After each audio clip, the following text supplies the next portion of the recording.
Cinema और मैं। बचपन में किस दौर में सिनेमा की ओर मेरा रुझान हुआ ये तो याद नहीं, लेकिन हाँ, ये एक ऐसा शब्द था जिसमें जैसे कुछ जादू था। जब कभी बात होती या कोई फिल्म आने वाली होती टीवी पे, तो उसकी चर्चा कई दिन पहले से रहती कि फलां फिल्म उस रोज आएगी। तो ऐसे में हम अपनी पढ़ाई से पहले से समय निकाल के तैयार रहते कि फिल्म देखने में कोई परेशानी ना हो। बचपन में कौन सी फिल्में थी जिसका बहुत प्रभाव पड़ा हो, ये याद करने बैठूं तो उम्मीद नहीं ऐसा कुछ याद आए। वैसे उस दौर की ज़्यादातर वही सब बातें याद हैं कि दूरदर्शन पर 50 और 60 के दौर की फिल्में ही ज़्यादा आती थीं। अशोक कुमार, राज कपूर, देव आनंद, राजेश खन्ना, शम्मी कपूर, शशि कपूर, धर्मेंद्र, जितेंद्र, शायद उस दौर में इन लोगों ने ही सिनेमाई पर्दे पर राज किया था। इन सब के बीच मुझे टुनटुन और जॉनी वॉकर दो ऐसे कलाकार हैं जिनकी संवाद शैली और कॉमेडी आज भी याद आती है, क्योंकि मुझे लगता है कि उस दौर की ज़्यादातर फिल्मों में इनका कुछ न कुछ किरदार लिखा जाता था और उस उम्र में कहानी उतनी समझ भी कहाँ आती थी।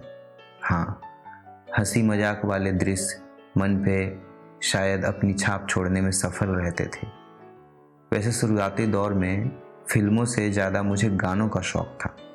अभी भी कभी कभी पूरे दिन बैठा टीवी पे या फिर स्पीकर पे बस गाने सुनता रह जाता हूँ या फिर रह सकता हूँ।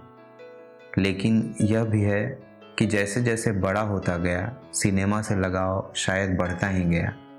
वैसे पापा सिनेमा के कोई बड़े शौकीन तो नहीं थे, लेकिन कभी कभी कुछ फिल्मों की या फिर गाने की बात निकलती तो खुद को रोक नहीं पाते।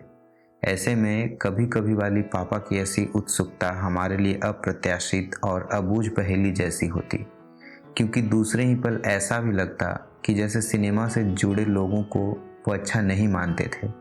वैसे ये कोई नई बात नहीं थी। उस दौर के पिता शायद ऐसे ही असमंजस में रहते थे, क्योंकि सिनेमा का विस्तार बहुत बड़ा था और इसके विषयों की कोई सीमा नहीं थी। ऐसे में सिनेमा को लेके एक राय बनाना मुश्किल भी था।